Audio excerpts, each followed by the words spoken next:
Hi, and welcome to Community Bible Church Online. We're so glad you decided to join us today. Our mission here at Community Bible Church is to make sacrificial, authentic followers of Christ who intentionally make him known. If you're in the Canal Fulton area on Sundays, we would love to meet you in person at 9 a.m. or 10:45. Thanks for joining, and let's get into today's message. So we have answered the question of how many people can we fit in a room, and the answer is you all. We are glad that you are here. If I've not met you, my name is Joel, and I'd love to say hi after service. Thanks so much for being a part of this, whether you're a regular with us or if you're visiting, supporting those who are getting baptized today. Thank you so much for making the time to be here. Thanks for circling the parking lot 5 times to find a spot. Thanks for braving the cold. We thank you for all of it. We, in case you are asking, yes, we realize it's a problem, and we are looking at a new building here shortly. So we are excited for that and what God's doing with that. If you have your Bibles, we're going to be in Joshua chapter 5. We like to go through books of the Bible together, and so we are in the book of Joshua, and we're looking at this section in Joshua chapter 5 is where we are. And this morning, I'm going to give you a heads up of where we're going to land the plane this morning early so you have an idea, so you're ready to go when we do land the plane. When we talk about this passage, we're going to be talking about 3 things as we end this passage. We're going to be talking about recommitment. What does it mean to be recommitted to God and saying, God, my whole heart is yours? We're going to be talking about the idea of resurrection and the fact that God saves, and we're going to be seeing that in baptisms today. And then we're going to be talking about the idea of recognition. And I don't normally do the whole alliteration of ours, but it just worked out. So you're welcome this morning for that. But we were talking about the idea of recommitting this morning. We're talking about resurrection, and we're going to talk about the idea of recognition of God. But we're going to get there in a really weird way. Okay? I don't pick the texts pick themselves, and I probably could have looked ahead to see where we were in the passage, but I probably should have, but you're welcome for this, where we're going to go this morning. If you don't know Joshua 5, you're about to, and you're about to understand what I just said in just a second. So just context where we are in Joshua chapter 5. We have just seen Joshua been told by God, hey, you're going to go into the promised land. They send spies in. They go to this woman's house who's a prostitute. They spend the night.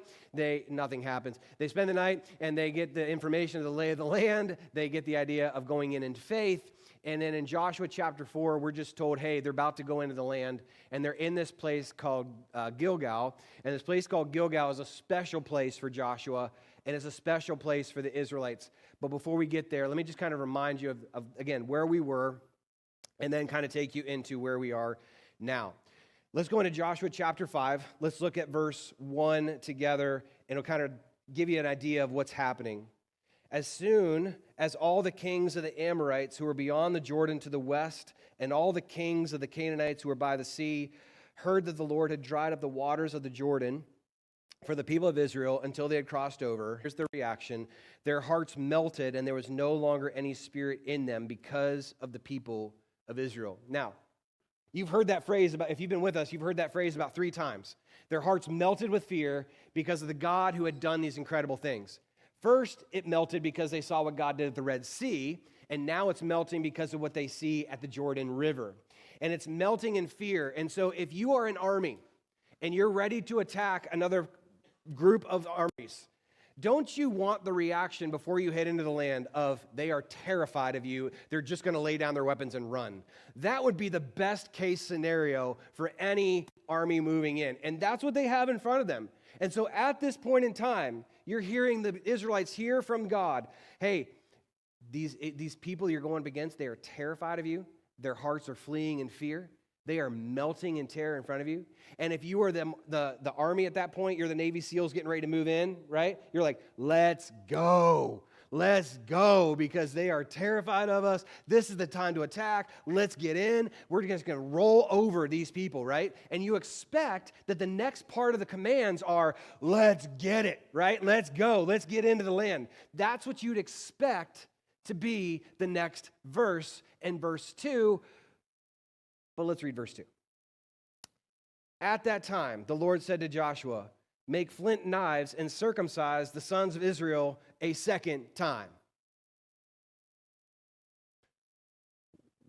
What?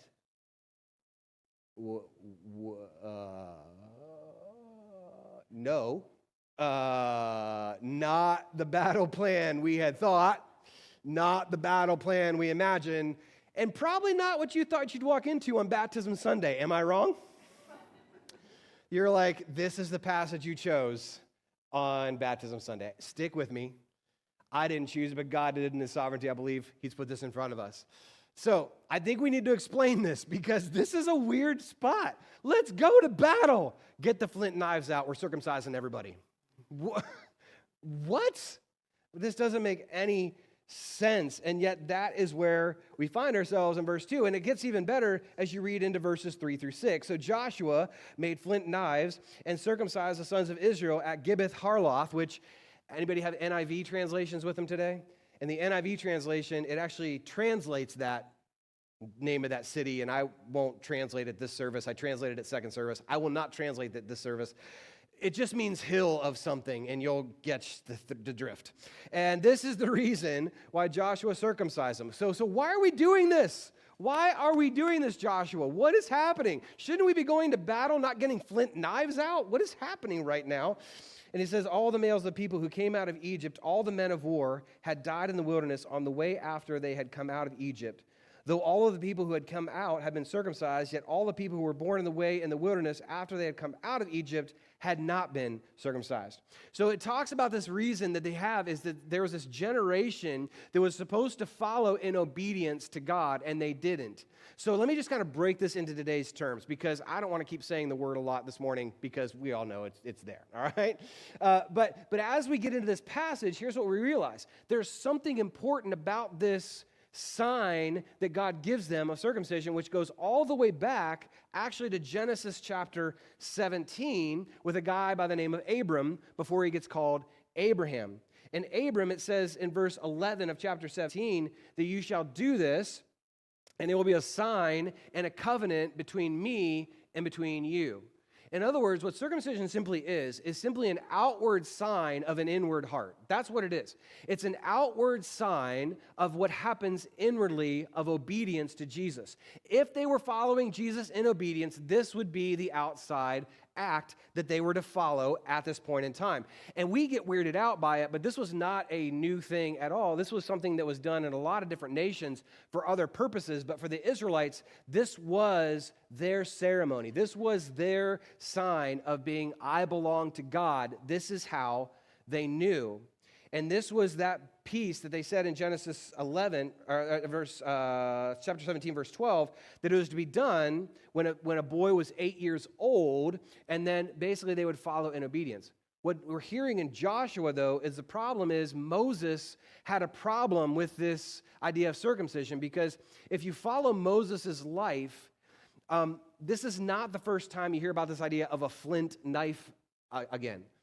This was not a normal knife. This was kind of the old school prehistoric kind of looking kind of knife, and it was kind of what was mentioned here, but it specifically was mentioned with Moses back when he had a son, and he was supposed to do this act with his son before they left for Egypt. He did not. His wife ends up having to do it, and it goes as best as it possibly could. I'll just put it that way. If you're looking for that sermon, we have done that whole sermon in Exodus chapter 4. So if you're interested and you're like, wow, tell me more about that. I know. But in Exodus chapter 4, we did do a series on Exodus, and we did talk about that originally. But here's what you need to know this morning. This was an outward sign of an inward heart transformation. How do I know that? How do I get there from where I am? Well, you're going to see that in a little bit, but one thing you need to see that he's doing here is not just the idea of circumcision. He's actually doing this thing of creating a new Moses through Joshua. We talked about this. Part of Joshua is that Joshua is becoming the new leader of Israel. And so he is putting things in Joshua's responsibility that Moses had responsible for as well. To show you a chart, it would look like this. In Moses' world, there was a parting of the Red Sea. In Joshua's world, there was the Jordan River. In Moses' world, it responded with the Red Sea with a song of Moses in Exodus 15. And in the Jordan River, we see a monument of Joshua. Do you see the similarities? There was a great crossing. Moses sang a song. Joshua had a monument. The differences are here, though, that after the Red Sea moment with Moses, there is bitterness and complaining at a place called Marah, which we won't get into today. But here, there's a different response before they head into the land, and it is one of worship, one of obedience. And this is important for us to see. In the Moses' day and time, they came with a warning about Egypt. What God says to Moses is, if you guys don't obey me, the plagues of Egypt will be upon you. That's this part of Exodus chapter 16. What you see here is very different. Here God says, because you're following in obedience, the shame of Egypt will be rolled away, will be removed from you completely. And in Exodus, we see that manna starts in chapter 16. Here in Joshua chapter 5, we see that the manna stops. Now, we're going to come back to these in a little bit, but let's just press forward in this idea of outward sign, inward heart. Again, unlike Moses, Joshua and Israel obeys. And as odd as it may sound, this worship that they're going to do, this act of obedience, actually comes before the warfare. In other words, God is telling them, hey, before you move into battle, your hearts, your minds, your souls need to love the Lord your God with everything that they have. And before you go into any act that you think you're going to do on my behalf, your heart needs to belong to me. Yes, I've promised these things. Yes, you're moving ahead. But before you go ahead, I want you to know your heart has to belong to me. Circumcision, that outward sign of an inward heart, how do we get there? Deuteronomy chapter 10, verse 16 tells us this clearly. He says, circumcise therefore the foreskin of your heart and be no longer stubborn. In other words, there's not a physical thing we're doing. This is an act of your heart as well. Or Deuteronomy chapter 30, verse 6. And the Lord your God will circumcise your heart and the heart of your offspring so that you will love the Lord your God with all your heart, with all your soul, that you may live. Now, that's a lot of talking about it, and I understand. But let me hear. Here's the biggest thing I want you to get. This act was an act of obedience, and it was showing their heart towards God in obedience that we will follow one God. Our hearts will be aligned to you, God, and to you alone. And this is a change for the people. But this is a worship service before this is warfare. This is what this is. I am so thankful today that we have an outward sign of an inward heart, and it's not that one, it's baptism. And so you're like, how's he going to get there? That's how we get there, okay? It is clearly seen in Scripture, in the New Testament, that we know that baptism does not save you. Baptism is simply an obedience that comes out of a transformed heart of loving Jesus. And today we get to celebrate that together of those who have said, I put my life into Jesus, and out of obedience, I will obey his command and be baptized. It's a worship service that we see in chapter 5. Not only that, it's our Passover that they see again in Joshua chapter 5, looking at verses 10 and through 12. Let's look at verse 10 together. While the people of Israel were encamped at Gilgal, they kept the Passover on the 14th day of the month in the evening on the plains of Jericho. This is crazy. Now, a lot of us don't remember this or understand this, but this is an amazing moment for the people of Israel. Passover happened. Many of us know the story, but for those who do not, they were escaping out of Egypt, and God said, if you put blood over the doorpost of your home, then you will live, and you'll be able to escape into Egypt. If you do not put blood on your doorpost, you will not live, and you will not escape. And so Passover was the celebration of what God had done in taking Israel out of bondage from Egypt and living a new life. And so Passover was celebrated only 2 other times that we're aware of until you get to this point. Isn't that crazy? This huge celebration moment of the Jewish faith, this big word we know of Passover, was only celebrated once when they left Egypt and once at Mount Sinai. And it wasn't celebrated for 40 plus years until you get to this point in Joshua. Why? Because the people were disobedient during the wilderness time, and so therefore they were not able to take part in Passover. Now that they have followed through with the first part of this, and being obedient to that outward sign of an inward heart, now they are able to participate in Passover, and this would have been a fantastic feast. This would have been a moment where they would have been celebrating and remembering and seeing God's goodness and what he had done, because it had not been permitted for over 40 years. And not only that, the beautiful news is it wasn't just Passover. We get more as you read on in verse 11. And the day after the Passover, on that very day, they ate of the produce of the land, unleavened cakes and parched grain. And the manna ceased that day after they are of the produce of the land, and there was no longer, after they ate of the produce of the land, and there was no longer manna for the people of Israel, but they ate of the fruit of the land of Canaan that year. Now, we don't understand this clearly either, but imagine having to eat the same diet for 40 plus years. The same meal every single day. Some of you guys can't even stand leftovers on a weekend, let alone 40 years of like manna, quail, manna, quail, manna, quail. Hey, what's for lunch? Manna, quail. Hey, what's for dinner? Manna, quail. What are we having for breakfast? I'm going to guess, manna, quail. It's the same exact meal every single day. And now they're moving into the promised land, and they get this, they get like pomegranate was huge back then, fresh fruit. They get barley. They get the things that they've longed for years and years and years. And yet here's something small that I think we need to understand when it comes to obedience. You ready? The Israelites had to do nothing to get the manna and the quail. It just came. Now they have to actually go and get the fruit. Go and get the barley. Go and get the food for themselves. It's as if God is training them in being obedient to Him, and He's saying, hey, I understand I fed you now. Now you've grown up. Now you need to do this yourself. You need to start doing your own work in this. You need to start pushing out in faith and moving ahead. And so now you see the manna has stopped. It will not come back. And now they are able to go and eat anything that they desire in this new land. It's as if the farmers have left their fields in terror of these Israelite people, and now they get to glean off of the fruit of the land of Canaan. And so it's this beautiful moment and this beautiful place of celebrating two things. Outward sign of an inward heart. They get to celebrate that, and they also get to celebrate Passover, that God has truly done something powerful. Now, to put that into today's terms, isn't this beautiful that we get baptism and we get communion? Now, we're not taking communion today, but that is what we see in the New Testament. We don't celebrate Passover, but we do celebrate a new meal that was brought to us by Jesus Christ, and that is communion.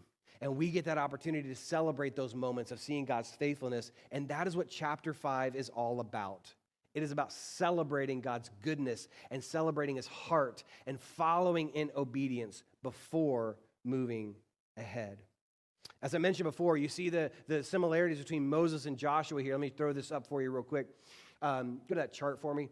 At the Red Sea, we see the parting, but here's the thing. In the first story, we get bitterness and complaining. In this story, in Gilgal, we get the shame that is rolled away. We didn't cover that, but that's earlier in chapter 5. If you look over at verse 9, it says that the shame of Egypt was rolled away. You see disobedience in the first story. You see worship in the second story. You see an Egyptian plague in the first, and you get Egypt's shame rolled away in the second.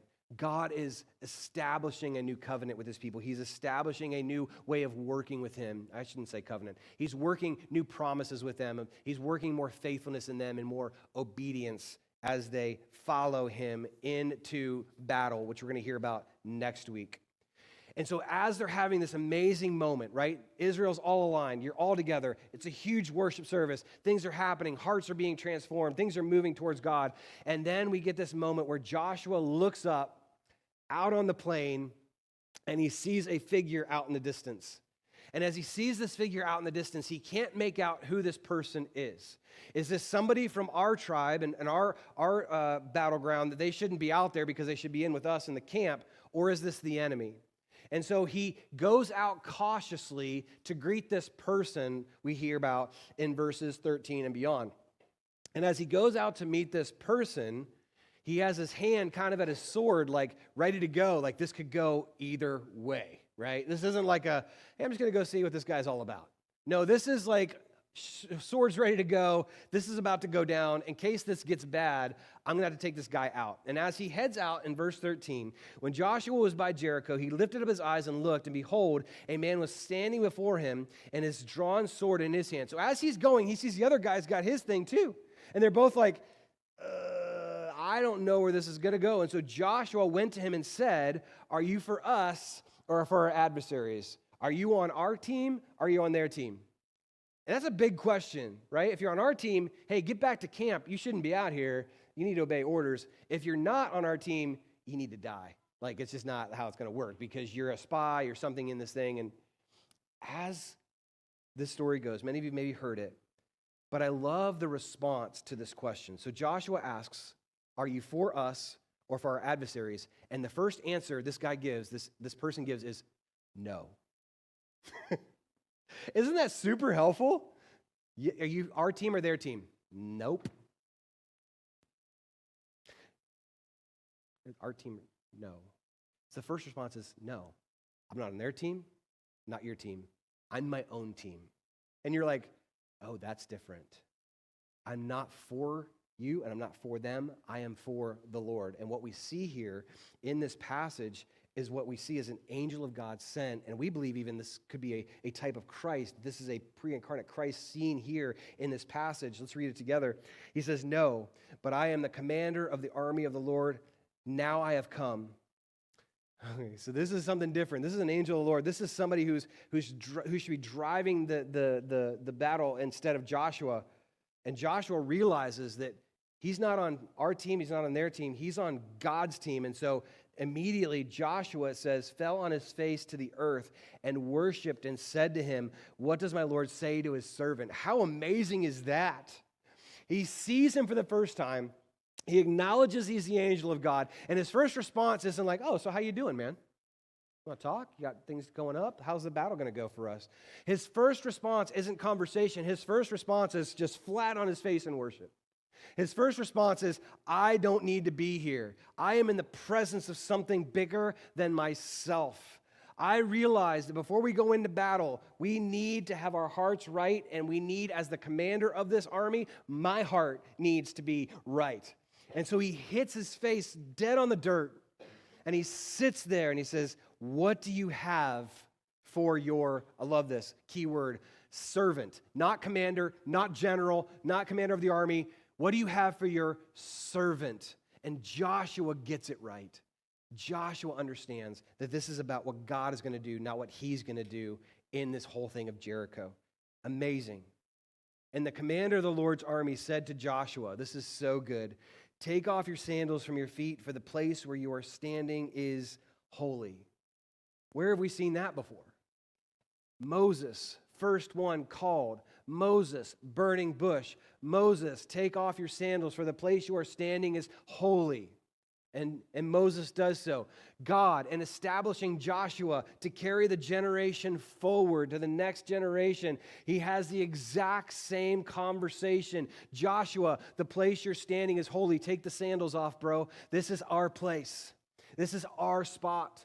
And you got to understand that this is a set-apart place. And my favorite verse in this passage is the last part of the verse 15, and it says this, and Joshua did so. No conversation, no whys, no, I don't really know. My sandals are kind of dirty, God. I'm not sure if this could work. He just does so. And obedience of Joshua is beautiful here.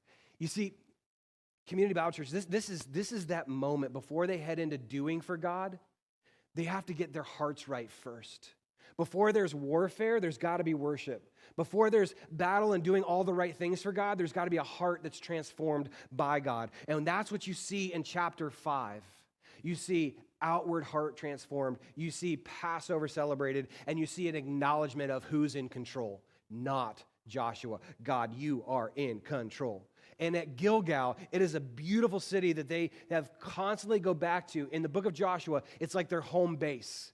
It's like their monument. It's like the thing that they keep coming back to and saying, God did incredible things here. Now, I don't know about you, but I have certain places in my life, certain times in my life, where I could go back to and I say, God was so good in that season. Oh my gosh, he was so faithful. It was like every day I woke up and I wanted more of God. Every day I woke up and prayer was easy. Every day I woke up and I was surrounded by friends and family.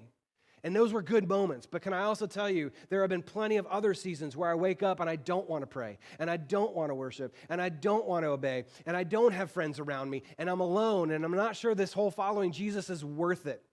And I can tell you from experience that there are going to be seasons of both in your life, and your trajectory to following Jesus is not going to look like this. Your trajectory of following Jesus is actually going to look a lot more like the wilderness. It's going to go like this. Back up. I mean, it's just going to be a hot mess sometimes. And that's okay. Because what we realize at Gilgal is it's a gracious response of God to the Israelites. Hey, I know your journey with me has been like this, and a lot of failures, and a lot of death, and a lot of funerals, but can I remind you, Israel, I am still faithful, I am still good, and Gilgal is the reminder to you that I have not left you, I have not forsaken you, and I am still with you in every part of this journey. You see, Gilgal is this beautiful reminder to me and hopefully to you that I don't know where you're at right now. If you're in that season of like, man, following God's been really difficult. It's not been as easy as I thought it would be. Or maybe you're on the other side of it and you're like, man, it is a sweet time right now. It is good. God has been faithful. God has been showing himself. I don't know where you're at, but here's what I do know. God is on his own team, and God will get glory through whatever city you're in. God will get glory whether you're in Gilgal or whether you're at Massa. Whether you're in bitterness and complaining city or whether you're in Gilgal, a place where sin is rolled away. And that's what we need to understand this morning. And that's what we're going to hear about in the stories of the baptisms this morning. You're going to hear stories of what God is doing, even in the midst of all these things that don't make sense. Some of us are trying to do the battle at Jericho before we're putting in the work at Gilgal. Some of you are just trying to do the right things and the right actions, but you're missing the heart behind it. And you're wondering why it doesn't feel as sweet. You're wondering why it doesn't feel as confident as you used to. It's because maybe God's drawing you back to Gilgal where there's worship, where there's surrender, where there's time on your face. In December of the end of this year, the last year, like it was that far away, back in 2025, at the end of December 28th, we had a sermon that we did, and we were finishing up this whole idea of light and darkness. And I stole something from John Piper, and it was this idea of the chief end of man is to glorify God by enjoying him forever. And we said a thing to our church, and we said, hey, what if 2026 is a year of enjoying him? Not just doing more for him, but enjoying him. What if it was actually time on your knees and praying and asking God, I want to enjoy you more. I don't want to just go through the motions, but I want enjoyment in who you are. And some of us, we would love it, but there's things in our way.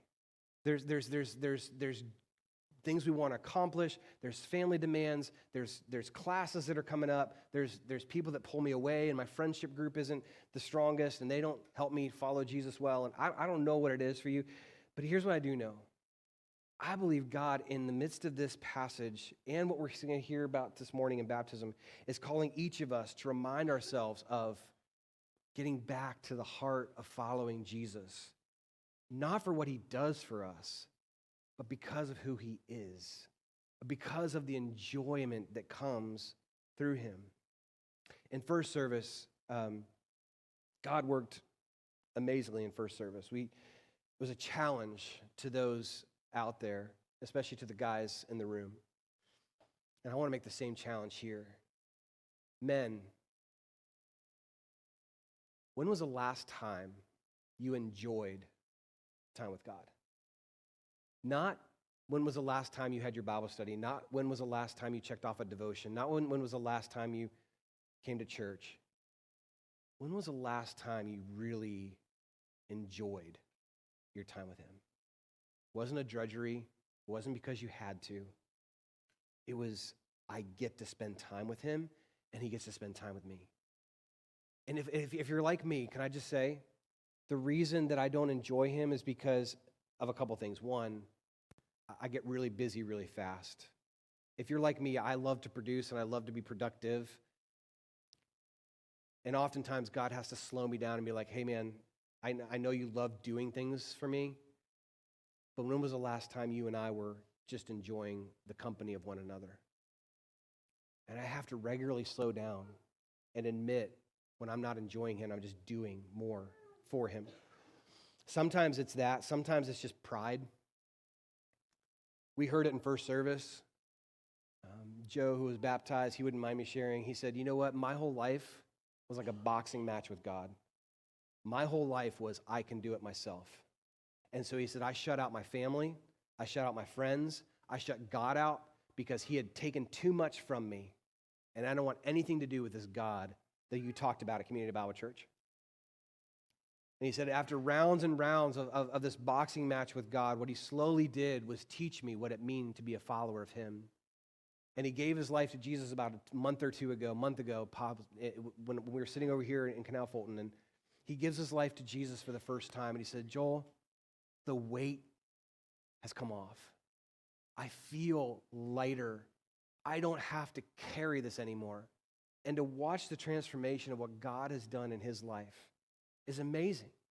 And he's enjoying God's presence, not fighting against it. Sometimes it's pride, and it's just saying, I got this, I can handle it.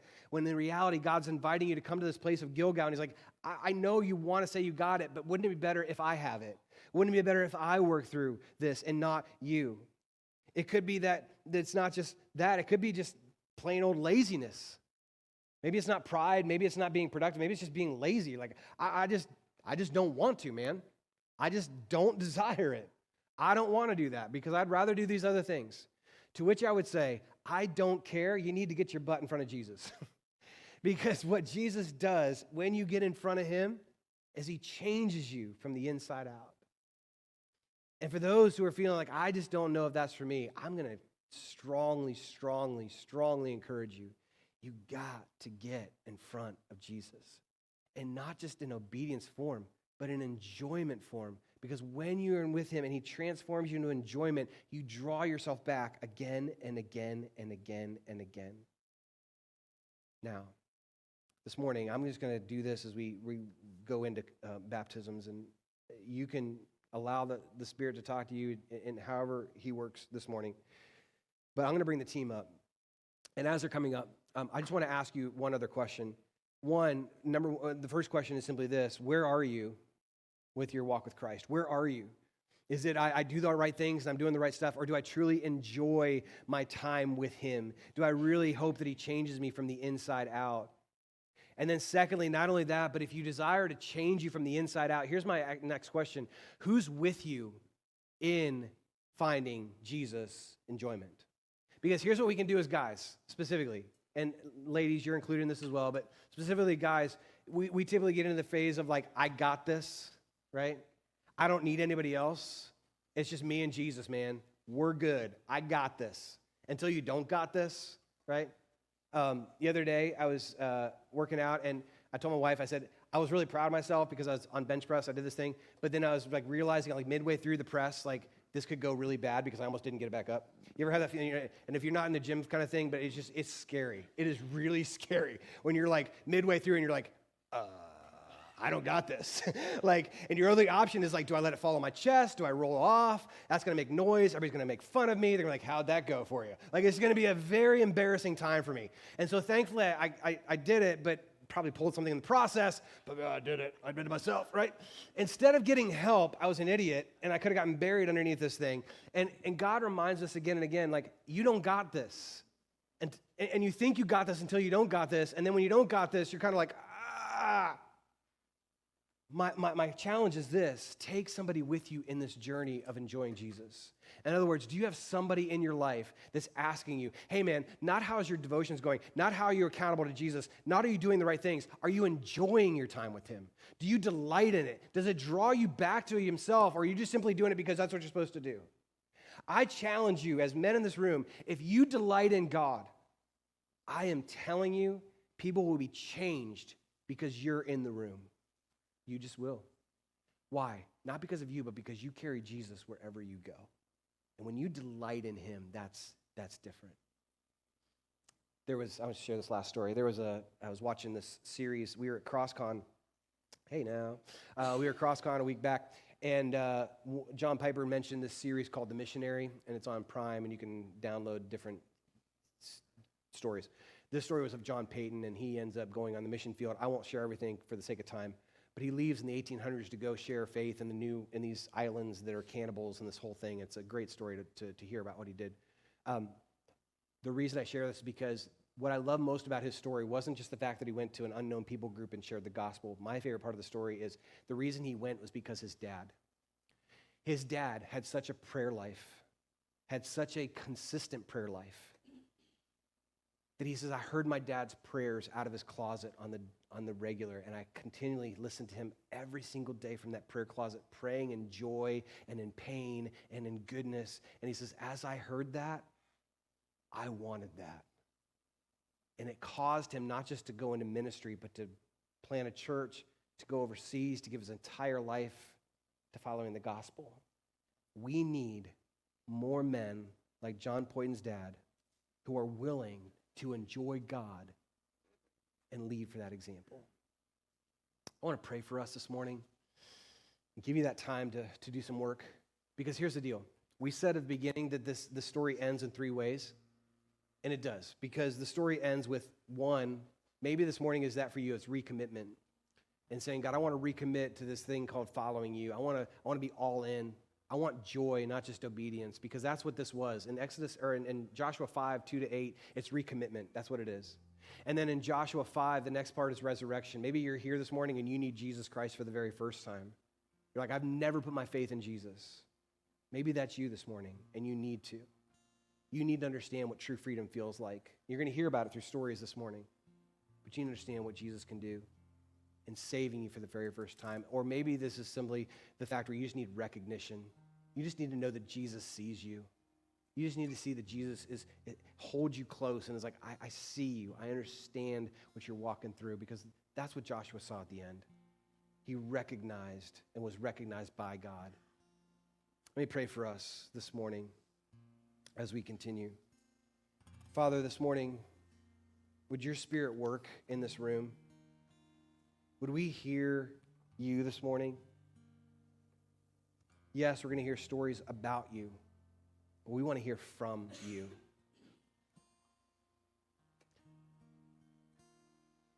With our hearts open in front of you right now,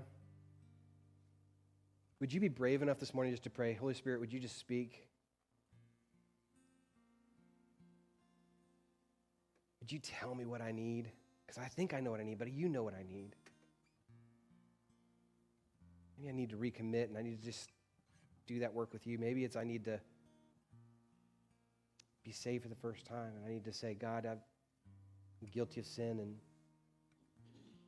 I realize that you are the Son of God, and you died in my place for my sins. You were buried, and by your power were raised 3 days later.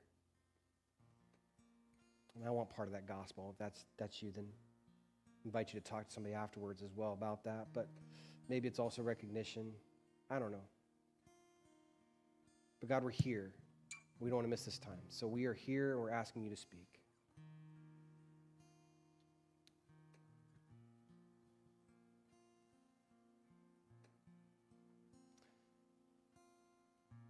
For those who are in the room this morning and you feel like God's pulling on your heart of this idea of enjoying him, and I want more of that enjoyment.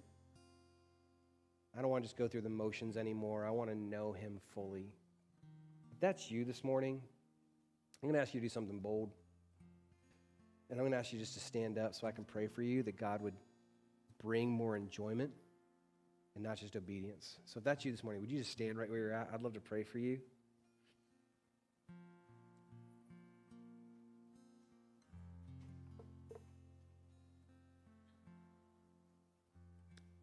Now, I want you to do me a favor, congregation. Would you just look up? Look around.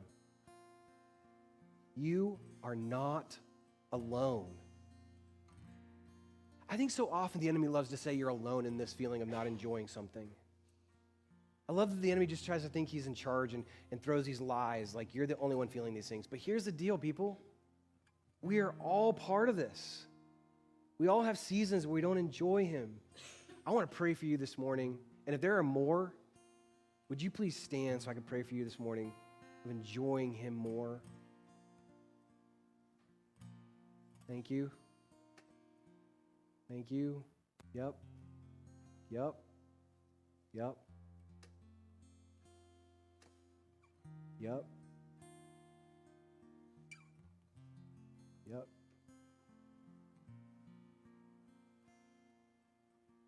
God, we are tired of going through the motions. We are tired of doing it ourselves. We're tired of feeling like we're all alone in it. We want you. All of you. For those standing this morning, would you do the work of renewal in their hearts? Would they taste and see that the Lord is good? Would they understand the depth and the love that you have for them? That neither height nor depth nor anything in all creation would be able to separate them from the love of Jesus Christ this morning. Would you remind them that we've been called to this living hope, to an inheritance that is imperishable, undefiled, and unfading, kept in heaven for you, who by God's grace are being protected, guarded in heaven. God, for every person standing, do a work in their heart that only you can do. Change them from the inside out. See that you are good. God, we just thank you so much for them and their courage to stand. Would we pray for them this week and understand that what you called us to is to be together in this. You may be seated. Father, we just ask for hearts to be changed and renewed by you. As we're about to hear stories here soon of baptism, may it do the work of changing us from the inside out as well. Thank you for being confident enough, those in the room, to stand. We want you to know you are not alone. We have your back. We want to pray for you on a regular basis, so thank you for that. Would you please stand with us as we go into worship, as we transition here? Thanks for joining us today. We hope that today's message helps you to follow Jesus and make him known to those around you. Again, we would love to see you in person on Sundays at either 9 a.m. or 10:45. We hope to see you soon and have a great week.